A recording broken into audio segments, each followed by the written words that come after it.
मैं अन्नू यादव स्वागत करती हूँ आपको अपने चैनल अन्नू यादव में। आज हम गाय माता की अति सुंदर एवं पुरानी कथा सुनेंगे। गाय को रोज पहली बनी रोटी खिलाने से, उनकी इस प्रकार सेवा करने से, मरने के बाद परलोक जाने पर सुख सौभाग्य का पूर्ण फल प्राप्त होने के साथ इस संसार में रहते हुए भी, इस जीवन काल में भी हमें पूर्ण फल की प्राप्ति होती है। रोज एक रोटी गाय को खिलाने से हमारे द्वारा किए गए पाप कटते हैं और भौतिक सुख सौभाग्य में वृद्धि होकर हमारे घर में खुशहाली बढ़ती है। इसलिए हो सके तो पहली बनी रोटी गाय को अवश्य खिलाएं। गाय को रोटी खिलाने का चमत्कार स्वयं आप इस कहानी में सुनेंगे। आइए अब कहानी सुनते हैं। एक समय की बात है, किसी गांव में एक साहूकारनी रहती थी। वे अत्यधिक गौ भक्त थी। जब वह साहूकारनी छोटी सी थी तब वह अपनी दादी और पिताजी को प्रतिदिन गौ माता की सेवा करती देखती थी। तभी से उसने अपने परिवार से ही ये शिक्षा प्राप्त कर ली थी कि पहली बनी रोटी गाय को खिलानी चाहिए। जब भी घर में रोटी बनती, पहली रोटी सेकते ही उसकी दादी या उसकी माँ जो भी रोटी बना रहा होता, शीला शीला कहकर उसे आवाज़ लगाती। क्योंकि साहूकारनी का नाम शीला था। वह दौड़कर वहाँ आती और रोटी लेकर और इसी के साथ पानी का लोटा भरकर वे गाय के पास चली जाती। रोटी गाय को खिला देती और पानी का लोटा गाय के खूंटे में डाल देती। इसी तरह की दिनचर्या थी शीला की। अब समय बीतने पर शीला भी बड़ी हो गई और अच्छा घर परिवार देखकर शीला का विवाह कर दिया गया। विवाह के बाद जब शीला ससुराल में आई तभी शीला की यही दिनचर्या रही। वे घर के सब काम अच्छे से करती और जब रोटी बनाती तो पहली रोटी गाय को खिलाती और पानी से भरा हुआ लोटा गाय के खूंटे में डाल देती। शीला की इस प्रकार के गौ भक्ति को देखकर शीला के पति और उसके सास ससुर उससे बहुत खुश होते। शीला के कहने से उसके सास ससुर ने एक गाय पाल ली। अब शीला रोज सुबह उठती और गाय के थान को बहारती, उसे चारा डालती और गाय के गोबर को उठाकर उसके उपले बनाती और गाय को दूध निकालकर और ये सब काम खत्म करके जब वे खाना बनाती तो पहली रोटी बनाकर गाय माता को खिलाती थी।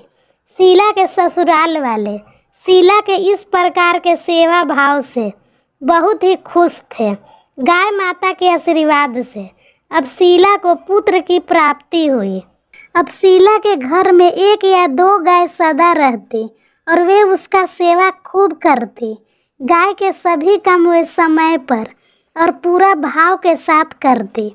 परिवार के सभी लोगों को वे बहुत मान देती और इस प्रकार समय बीतने पर शीला के सास ससुर का भी स्वर्गवास हो गया। तब शीला का बेटा बड़ा हुआ तो उसका विवाह कर दिया गया। अब समय अनुसार शीला दादी बन गई। शीला का बेटा का 2 बेटी बेटा हुए। अब बालकों के जन्म के 4 साल बाद शीला के पति भी भगवान के प्यारे हो गए। ऐसे ही समय का चक्र चलता रहा। अब कुछ समय बीतने के बाद शीला भी बूढ़ी हो गई। जब तक उसके हाथ पैर सही से काम कर रहे थे तब तक वे शीला गाय का सारा काम स्वयं करती रही। अब उसके हाथ पैरों ने भी जवाब देना शुरू कर दिया। चेहरे पर झुर्रियाँ हो गई, सारा बाल सफ़ेद हो गया। अब वे कुछ भी पकड़ती तो उसके हाथ कांपने लगते। तब एक दिन शीला अपनी बहू से बोली, बहू तुम रसोई और घर का काम तो करती ही हो, इसी के साथ तुम्हें गाय का भी ध्यान रखना होगा। गाय को समय समय पर चारा देना, समय पर पानी पिलाना, समय पर गाय के नीचे साफ सफाई रखना, आवश्यकता अनुसार कभी धूप या कभी छाया में गाय को बांधना, पहली बनी हुई रोटी सबसे पहले गाय को जरूर खिलाना। ये सब कहकर शीला कहने लगी, बहू अब गाय का भी ध्यान तुम ही रखो, क्योंकि मैं अब बूढ़ी हो गई हूँ, मेरे से नहीं होगा अभी ये सब। मेरे शरीर में अब उतनी जान नहीं रही। सास की ये सब बातें सुनकर बहू कहने लगी, माँ जी अब चिंता मत करिए, मैं गाय का भी सब काम कर लूँगी, आप निश्चित रहिए। लेकिन बहू जब भी रोटी बनाती सबसे पहले बच्चों को और अपने पति को खिला देती और इसके बाद बच्चों और पति को टिफ़िन भी बनाकर उन्हें दे देती। इस प्रकार वे बहू प्रतिदिन गाय को रोटी देना भूल जाती। वे बहू गाय को चारा देना और पानी पिलाने का काम भी समय से नहीं करती। बिस्तर पर पड़ी हुई शीला बहू के इस कार्यकलाप को देखकर मन ही मन बहुत दुखी होती। न तो शीला स्वयं काम कर सकती थी, नहीं बहू को कुछ बोल सकती थी। बस मन ही मन दुखी और उदास रहती और गाय माता से मन ही मन माफ़ी मांगती रहती। ऐसे ही समय बीतता चला गया। एक समय की बात है, सावन का महीना था। बारिश की झड़ी लग गई, खूब जोरदार बारिश होने लगी।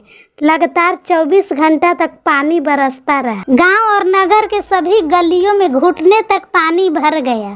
तब नगर और गांव के सभी लोग अपनी जान बचाने के लिए किसी ऊंचे स्थान पर जाने लगे। तब ये देख करके उस नगर के राजा ने ढिंढोरा पिटवा दिया। गांव और नगर के लोग अपने अपने पशुओं को लेकर, अपना कीमती सामान लेकर अपने परिवार के साथ ऊंची पहाड़ी पर पहुंच जाए। राजा के ये आदेश जब शीला के बेटे के कान में पड़ा तो उसने सबसे पहले अपने घर में बंधी हुई गाय की रस्सी खोल दी ताकि वे गाय किसी सुरक्षित स्थान पर जा सके। फिर शीला का बेटा बहू बच्चों के साथ आकर कहने लगे, माँ हमने सब कीमती सामान ले लिया है, आप उठिए और चलिए, हम सभी को ऊंची पहाड़ी पर पहुंचना है। गांव के सभी लोग ऊंची पहाड़ी पर जा चुके हैं, बस हम ही लोग बचे हैं। गांव डूब रहा है। अपनी जान बचाने के लिए समय रहते हुए हमें भी वहां जाना होगा, आप शीघ्रता कीजिए। अपने बेटे की यह बात सुनकर शीला कहने लगी, बेटा तुम सब लोग ऊंची पहाड़ी पर चले जाओ, मेरी इतनी ही उम्र थी, अगर मैं बच गई तो तुम्हारा नसीब, अगर मैं मर गई तो समझ लेना मेरी इतनी ही आयु थी, मेरा अंत समय आ गया है। बेटा और बहू ने शीला को बहुत समझाया लेकिन सब बेकार। शीला ने उनकी एक भी बात नहीं मानी। फिर शीला का बेटा बहू हताश और निराश हो करके और अपने दोनों बच्चों और कीमती सामान ले करके वहाँ से चले गए। अब घर में दो ही लोग बचे थे, एक तो शीला और दूसरी उनकी गाय। गाय रस्सी खोलने के बावजूद भी कहीं गई नहीं, वे वहीं रही। घर के अन्य लोगों को घर से जाने के बाद वे गाय शीला साहूकारनी के खाट के पास आकर खड़ी हो गई और पूरा गांव नगर सभी के खेत खलिहान यहाँ तक कि राजा का महल भी पानी में डूब गया। लेकिन शीला साहूकारनी का घर पानी में नहीं डूबा, अब भी पानी खूब बरस रहा था। साहूकारनी का घर गीला जरूर हुआ परंतु डूबा नहीं। शीला साहूकारनी ने अपनी गाय की पूंछ पकड़ ली। 3 दिन तक लगातार बारिश होती रही, पानी बरसता रहा और 3 दिन तक शीला साहूकारनी ने अपनी गाय की पूंछ पकड़कर बैठी रही। अब 3 दिन बीत चुके थे। चौथे दिन बरसात थमी, पानी उतरने लगा। गांव नगर के सभी लोग और राजा ऊंची पहाड़ी से उतरकर अपने अपने घरों में खेतों खलिहानों को संभालने के लिए वहां से निकलने लगे। तभी लोगों ने देखा उन सब के खेत खलिहान और घर सब पानी में डूब चुके हैं, यहाँ तक कि राजा का महल भी पानी में डूब चुका है। तभी गांव के लोगों की नज़र शीला साहूकारनी के घर पर पड़ी, जो ज्यों का त्यों था, वे बिल्कुल सूखा था। अब ये खबर आग की तरह फैल गई और ये खबर राजा के पास पहुंच गई। जब राजा ने ये बात सुनी तो राजा के साथ गांव के सभी लोग शीला साहूकारनी के घर की तरफ चल पड़े। वही रास्ता में उन्होंने शीला साहूकारनी के बेटा बहू पोता पोती को भी साथ ले लिए अपने साथ, जो घर जाने के लिए पहाड़ी से उतर रहे थे। फिर सभी लोग एक साथ शीला साहूकारनी के पास जा पहुँचे। शीला साहूकारनी को देखकर सभी लोग बहुत आश्चर्यचकित हुए, क्योंकि शीला साहूकारनी अभी भी गाय की पूंछ पकड़कर बैठी थी। तब राजा साहूकारनी से पूछने लगा, बुढ़िया माई, पिछले 3 दिन तक इतना जोरदार बरसात हुई, इसमें सबके खेत खलिहान, गांव नगर, यहाँ तक कि मेरा महल भी डूब गया, लेकिन तेरा घर कैसे बच गया, मैं यही जानने के लिए तेरे पास आया हूँ। तब साहूकारनी कहने लगी, राजा जी, मुझे और मेरे घर को तो गाय माता ने बचाया है। मैंने अपने पूरे जीवन भर गाय माता की सेवा की हूँ। मैंने पहली बनी रोटी गाय को खिलाई हूँ, ये उसी पुण्य का फल है। ये सुनकर शीला साहूकारनी का बेटा बहू उसके पैरों में गिरकर उससे माफ़ी मांगने लगे। शीला साहूकारनी राजा से कहने लगी, राजा जी, सभी किए गए दान धर्मों का फल मरने के बाद मिलती है, लेकिन गाय की सेवा का फल मरने के बाद तो मिलती ही है, किंतु जीते जी भी गाय की सेवा करने का फल प्राप्त होता है। शीला साहूकारनी के ये बात सुनकर राजा प्रभावित हो गए।